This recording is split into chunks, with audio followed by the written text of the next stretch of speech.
কবরে রাখার পরে প্রশ্ন হবে কয়টা? রবের পরিচয় দাও, ধর্মের পরিচয় দাও, রাহমাতুল লিল আলামিনের পরিচয় দাও। ওরে কাফনের উপরে লেখা থাকবে বড় হুজুরের লাশ। হ্যাঁ, এত বাহাদুরি কই? আজকে আমি বক্তা যতই ভাব দেখাই না কেন, আপনি ক্ষমতার বাহাদুরি দেখান না কেন, কাফনের মধ্যে যেদিন ঢুকবে ওদিন সব বাহাদুরি বন্ধ হয়ে যাবে। কে ধনী, কে গরিব, কে আলেম, কে মূর্খ, কে ইমাম, কে মুক্তাদি, কে ডাক্তার, কে রোগী, কাফনে ঢুকলে সব এক হয়ে যাবে। কোন লাশ দেখে বোঝা যাবে না এটা হুজুরের লাশ, এটা ডাক্তারের লাশ, এটা রোগীর লাশ। কাফনে ঢোকার পর সব এক হয়ে যাবে। আপনার আল্লাহ, আমার আল্লাহ এক, নবী এক, কোরআন এক, কাবা এক, ধর্ম এক, কালেমা এক। তাহলে আপনার আমার লেবাস পোশাক কেন আলাদা হবে? পোশাকটাও তো এক হওয়া দরকার। ও বাবা, আপনার এত বয়ান করা লাগবে কেন? অথচ আপনার পেছনে সময় দিতে দিতে পুরো বছর শেষ হয়ে গেল, বৃষ্টি নাই, রৌদ্র নাই, দৌড়াচ্ছি। শুধু আমি একা, হাজার হাজার ওলামায়ে কেরাম, তাবলীগওয়ালারা দৌড়ায়, পীর মাশায়েখরা দৌড়ায়, জুমার মসজিদের খতিব সাহেবের বয়ান। এত মেহনতের পরেও কেন নামাজ পড়েন না? কেন রোজা রাখেন না? কি ভাবছেন আমরা হুজুরেরা বুঝি ভুল পথে আছি?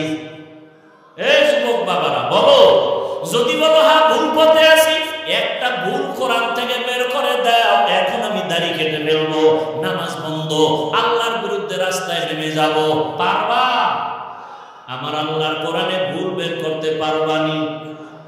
তুমি কেন? তোমার থেকে বড় বড় পণ্ডিতেরা ভুল বের করতে গিয়া ব্যর্থ হইয়া কালেমা পড়েছে, ঠিক নি? ও আল্লাহর বান্দারা, তাহলে বলো, আমরা যদি ভুলে না থাকি, তোমরা যদি থাকো, তোমাদের কোনো গালি নাই, কোনো ঝগড়া নাই, বরং বিনয়ের সাথে পাও দুটা গায়ে দাও। আমি তোমার পায়ে হাত রেখে বলবো, তাড়াতাড়ি নবীর তরিকার মালা গলায় লাগাও। কয়দিন আর বাহাদুরি করবা? চোখের সামনে লাশ আর লাশ, গাড়ির নিচে যুবকের লাশ, পানির মধ্যে যুবকের লাশ, ঘুমের বিছানায় যুবকের লাশ। ও আল্লাহর বান্দারা, দুনিয়াটা কিছুই না। এই যে এতক্ষণ চিল্লাইয়া বয়ান শুনাইলাম, একবারও কিন্তু বলি নাই আমার মতো পাঁচ কল্লি লাগাও। বলছি? একবারও বলি নাই আমি কওমি মাদ্রাসার সন্তান, তুমি কওমি মাদ্রাসায় যাও। আমি তাবলীগের লাইনের সন্তান, আমি পীরের মুরিদ, তুমিও তাবলীগে যাও, পীরের কাছে যাও। একবারও বলি নাই। বরং আমার কলিজার যুবক বাবাদের বলবো, তুমি স্কুলে পড়ো আলহামদুলিল্লাহ, কলেজে পড়ো আলহামদুলিল্লাহ, আলিয়ায় পড়ো আলহামদুলিল্লাহ, তুমি চাকরি করো আলহামদুলিল্লাহ, ব্যবসা করো আলহামদুলিল্লাহ। আমি তোমাকে একবারও বলবো না হুজুর হও, বরং আমি দোয়া করে যাচ্ছি, তুমি ডাক্তার হও, ইঞ্জিনিয়ার হও, প্রফেসর হও, একজন সাংবাদিক হও, ওসি ডিসিএসপি হও।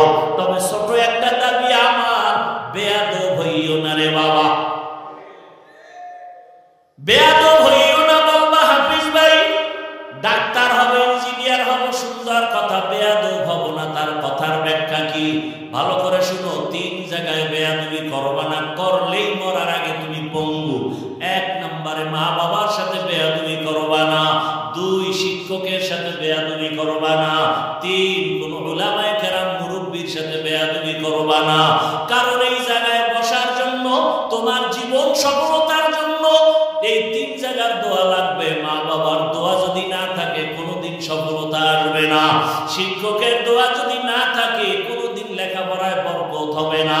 উলামায়ে কেরামের দোয়া নেক নজর না থাকলে আদর্শ সুন্দর হবে না রে বাবা। আল্লাহর কসম, ওই মা বাবার চোখের পানি না থাকলে চেয়ারে বসতে পারতাম না। তবে মা বাবা চোখের পানি ছাড়িয়া দোয়া করিয়া এই সম্মানের জায়গায় নিছেন। তবে আমাকে বয়ান আমার বাবাই শিখায় নাই, আমার মা আমাকে বয়ান শিখায় নাই, বরং আমার ওস্তাদেরা ধরে ধরে ধরে ধরে আমাকে বয়ান শিখাইছেন, কথা বলা শিখাইছেন। শিখাইছেন, আমার উস্তাদরা ধীরে ধীরে সিগনেচার শিখাইছেন, আমাকে লেখা শিখাইছেন, পড়া শিখাইছেন। অতএব আমি হাফিজুর রহমান হইতে আমার মা বাবার পরে শিক্ষকের অবদান অনেক আছে না নাই?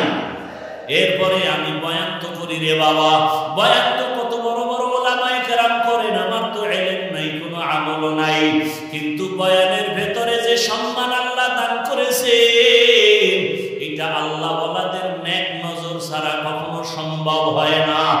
এর আল্লাহর বান্দা, গাছের মধ্যে তো আম থাকে অনেক, একটা গাছে 500-1000 আম থাকে, সব আম কিন্তু সমান মিষ্টি লাগে? কথা বল, মিষ্টি লাগে? সব আম যেমন মিষ্টিও লাগে না, কালারও সব একরকম হয় না। কারণ কি? কারণ তুমি খুঁজে বাই করো, দেখবা আমের মধ্যে কালার দেয় সূর্যের আলো, আমের স্বাদ বাড়ায় চাঁদের আলো।